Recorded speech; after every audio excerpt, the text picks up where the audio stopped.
Puji nama Tuhan, sahabat doa dan sahabat iman. Terima kasih untuk dukungan yang diberikan kepada saya dan teman-teman di dalam channel ini. Terima kasih untuk support yang diberikan kepada kami, baik itu doa tentunya dan juga untuk usaha yang disampaikan bersama dengan kami. Ada kerjasama yang luar biasa dan juga untuk dana yang diberikan untuk pelayanan kami kepada beberapa gereja dan juga hamba-hamba Tuhan yang ada di Indonesia tentunya. Saya sungguh bersyukur karena Tuhan melibatkan saya di dalam pekerjaan Tuhan yang besar ini. Terus mendoakan dan biarlah Tuhan memberkati. Hari ini saya akan bagikan firman Tuhan. Saya beri judul Hidup dalam Roh. Saya mengambil dari dua bagian firman Tuhan yang menjadi tulisan dari Rasul Paulus. Dia berkata di dalam Galatia pasal 5 ayatnya yang ke-16 dan 18, bunyinya demikian, hidup menurut daging atau roh. Maksudku ialah hiduplah oleh roh, maka kamu tidak akan menuruti keinginan daging. Sebab keinginan daging berlawanan dengan keinginan roh, dan keinginan roh berlawanan dengan keinginan daging.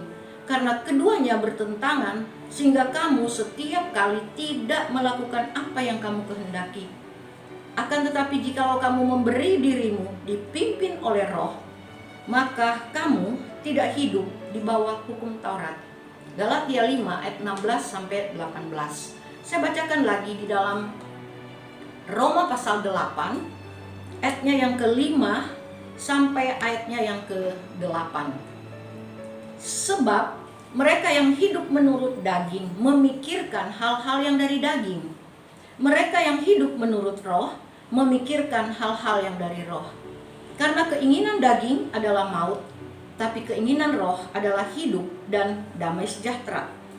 Sebab keinginan daging adalah perseteruan terhadap Allah, karena ia tidak takluk kepada hukum Taurat. Hal ini memang tidak mungkin baginya. Mereka yang hidup dalam daging tidak mungkin berkenan kepada Allah. Dua bagian ayat yang saya bacakan, baik itu dari Galatia dan Roma, menjelaskan dua pilihan yang Rasul Paulus paparkan kepada kita. Apa yang akan kita pilih? Hidup di dalam daging atau hidup di dalam roh? Kalau kita membaca tanpa penjelasan, sebenarnya dua bagian dari tulisan Rasul Paulus jelas. Apalagi di dalam kitab Roma dikatakan bahwa mereka yang hidup dalam daging tidak mungkin berkenan kepada Allah. Sahabat doa, sahabat iman, tujuan hidup kita adalah nanti berhadapan dengan Tuhan.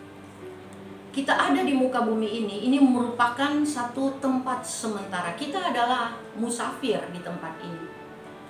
Perjalanan hidup kita seperti Abraham dipindahkan dari tempat asalnya, dan di dalam perjalanan setiap kali dia harus bongkar tenda, pasang tenda, bongkar tenda, pasang tenda, sampai dia masuk kepada negeri perjanjian, yaitu Kanaan.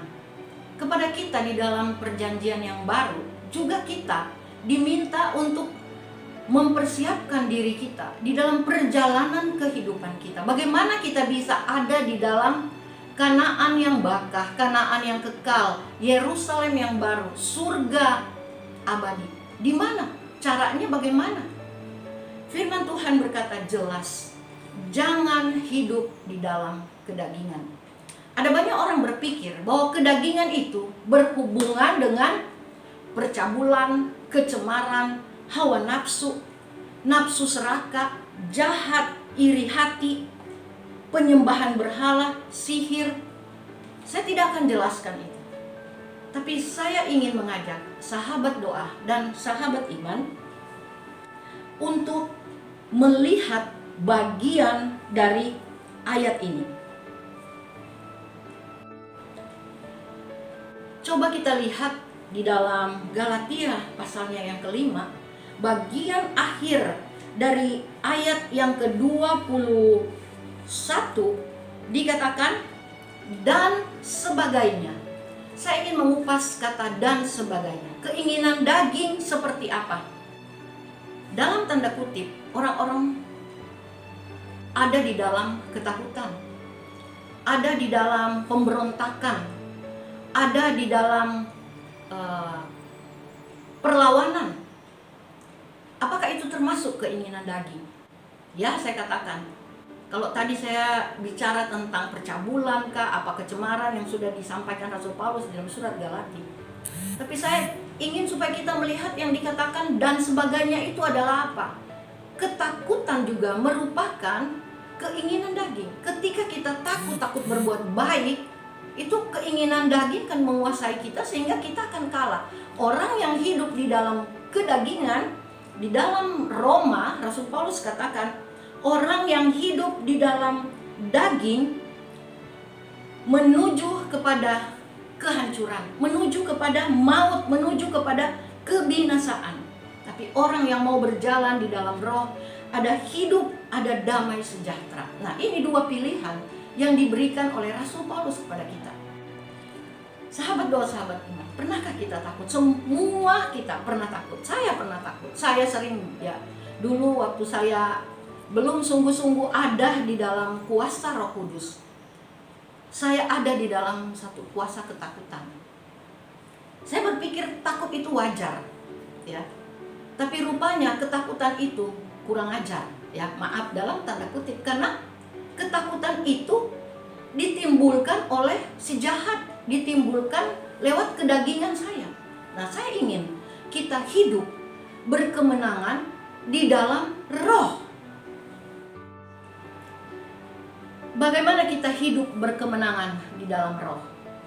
Nah, ini adalah tujuan hidup kita.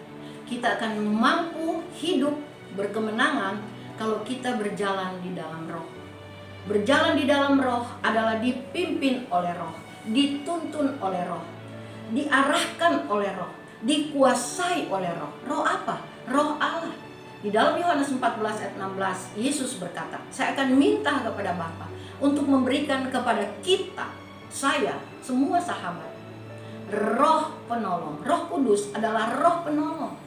Ketika kita ada di dalam lembah kekelaman, di dalam ketakutan, di dalam kekacauan, ingin berontak, ingin ngamuk, ingin melakukan hal-hal yang akan membuat satu pertentangan dengan Tuhan, cepat-cepatlah minta pertolongan dari Roh Kudus. Karena firman Tuhan berkata, hiduplah oleh roh, maka kamu tidak akan menuruti keinginan daging.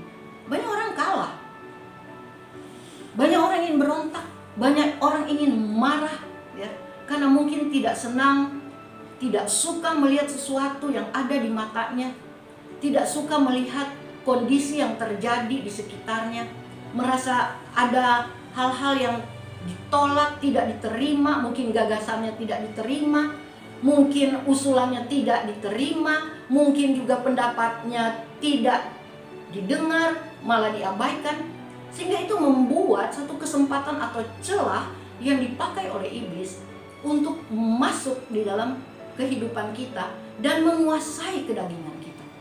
Firman Tuhan sekali lagi berkata, hiduplah oleh roh. Hanya roh Allah, roh penolong yang mampu menolong kita, mengcover hidup kita, sehingga kita boleh berjalan dalam kemenangan. Di dalam Alkitab kita tahu ada contoh-contoh ketika Simson, dia ada di dalam kedagingan. Allah punya rencana untuk dia, tetapi ketika di dalam perjalanannya dia melihat dengan kedagingan mata dia akan perempuan Filistin, dan dia tertarik, jatuh cinta, dan dia memaksakan kedua orang tua untuk melamar. Dan apa terjadi? Ada banyak kekacauan-kekacauan di dalam perjalanan kehidupan Simson, dan malah akibat dari kehidupannya kita melihat bahwa dia hancur dengan semua orang Filistin di salah satu gedung yang besar. Ada lagi contoh yang lain, Raja Daud. Raja Daud kita tahu kehidupannya dari awal sampai dia menjadi raja yang besar. Suatu waktu prajurit sedang berperang, dia ada di atas soto rumahnya. Dan dia melihat dari kejauhan ada seorang wanita yang sedang mandi. Dan dia jatuh cinta. Di dalam kedagingan dia berkata bahwa dia membutuhkan wanita itu. Dan ambillah wanita itu. Dan apa terjadi? Kejatuhan bagi Daud. Bukan hanya kejatuhan, bahkan ada pembunuhan. Karena Daud malu dengan apa yang dia buat. Bersyukur di dalam perjalanan selanjutnya Daud sadar, Daud bertobat, dan Daud mengakui akan dosanya. Dan akhirnya Allah mengampuni dia. Kita melihat di sini orang yang hidup di dalam roh, ketika dia berbuat jahat dan dia mengakui akan kesalahannya, hidup dan damai sejahtera bisa kembali diizinkan oleh Tuhan, dinikmati oleh orang tersebut. Ada seorang tokoh yang bernama C.S. Lewis, seorang penulis, seorang teolog, orang awam, tetapi dia di dalam kehidupannya mengiring Tuhan begitu kuat. Dia percaya sungguh kepada Tuhan. Dia yakin sungguh akan Tuhan yang sudah memanggil dia, Tuhan yang sudah menyertai dia. Satu saat dia menghadapi satu keadaan yang sulit karena istrinya sakit. Iblis datang menggoda dia, memberikan satu suara kepada dia. Iblis sebenarnya sudah tahu bahwa C.S. Lewis ini percaya kepada Tuhan. Iblis tahu bahwa C.S. Lewis ini yakin dan beriman kepada Tuhan. Tetapi iblis tahu ada celah sedikit karena sakit istrinya. Iblis mau coba masuk dari keadaan ini untuk melemahkan roh dari C.S. Lewis. Dan ketika suara itu masuk, suara itu berkata, "Kamu lihat apakah Allah mampu untuk menolong kamu? Kamu lihat apakah Allah sanggup untuk menyembuhkan istrimu?" Dan bahkan di dalam cerita kesaksian, istrinya meninggal. Apa yang C.S. Lewis katakan? Saya tetap percaya bahwa di dalam setiap keadaan ada Tuhan di sana. Mengapa C.S. Lewis menang? Karena dia berjalan di dalam roh. C.S. Lewis berjalan di dalam roh Allah, roh penolong. Kembali kepada dua tokoh dalam Alkitab. Simpson, dia tidak mau sadar bahwa Allah yang memanggil dia akan menolong dia.